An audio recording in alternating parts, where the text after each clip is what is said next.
Hi, we're continuing through on our study through Genesis. We're now doing Genesis 4 and 5 in this video. Last time we just followed through with Cain killing Abel and then being cut off from the rest of the people. But we see he gets married, conceives and has a child still, and begins to form his own people. Let's start at verse 17 there, and you see Cain knew his wife, and she conceived and bore Enoch.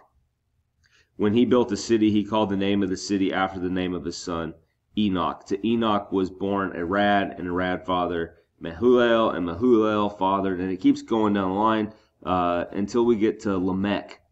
And it says Lamech had 2 wives. He took 2 wives. So this is something that he chose to do. This is the first case of polygamy in Scripture. And everything we have here about Lamech is bad news. Nothing good spoken about him. The name of the one was Adah, and the name of the other Zillah. Adah bore Jabal. He was the father of those who dwell in tents and have livestock. His brother's name was Jabal. He was the father of all those who played the lyre and pipe. Zillah also bore Tubal-Cain. He was the forger of all instruments of bronze and iron. The sister of Tubal-Cain was Naamah. Lamech said to his wives, Adah and Zillah, hear my voice. You wives of Lamech, listen to what I say. I've killed a man for wounding me, a young man for striking me. If Cain's revenge is 7-fold, then Lamech's is 77-fold. So this here indicates that he was proud in his sin, and this is the end of Cain's line.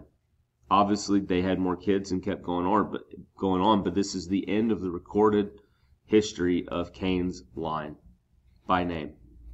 It is if Lamech was so bad, so sinful, God said, "Yeah, you're done. No more." We see in here that he killed a man and was very proud and boastful of it. It says it was a young man who struck him, and in return he killed him. And this goes against what we know in Scripture, or even the traditions of the time, eye for an eye. This is not equal return. And he's boasting in it, saying if Cain's revenge is 7-fold, then Lamech's is 77-fold. And it's Cain's revenge. There was nothing to revenge. It's just showing already the sinfulness at play and the increase of sin in the line of Cain. It wasn't revenge, it was jealousy that led Cain to kill Abel. It was a lack of faith that led him to kill Abel. But here, Lamech is seeing it as Cain's revenge. And he's boasting that if his is 7-fold, then mine will be 77-fold, even greater. But that's the end of Cain's line, this polygamist named Lamech. And then it goes right back into Adam, going back with Eve, verse 25 of chapter 4, and Adam knew his wife again, and she bore a son and called his name Seth. For she said, God has appointed for me another offspring instead of Abel, for Cain killed him. And then from there it just goes through the line of Seth on the rest of chapter 5. And Seth's name means he appointed, so he is the appointed one now, from which the promised one to Eve shall come, the offspring that shall crush the head of the serpent. That is ultimately what we end up seeing the book of Genesis is. It's a tracking of that promise to Eve through her offspring, through Seth.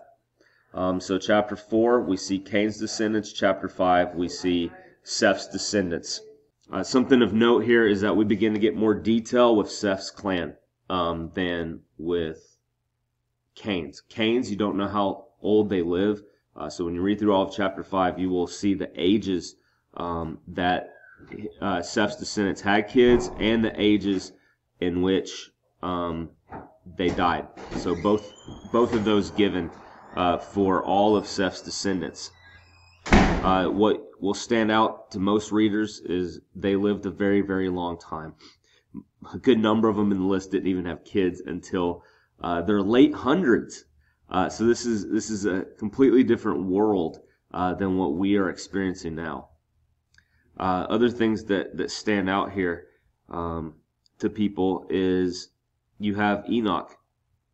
He lived for 65 years, then he fathered Methuselah, and then Enoch walked with God, After he fathered Methuselah 300 years and had other sons and daughters. Thus all the days of Enoch were 365 years. Enoch walked with God, and he was not, for God took him.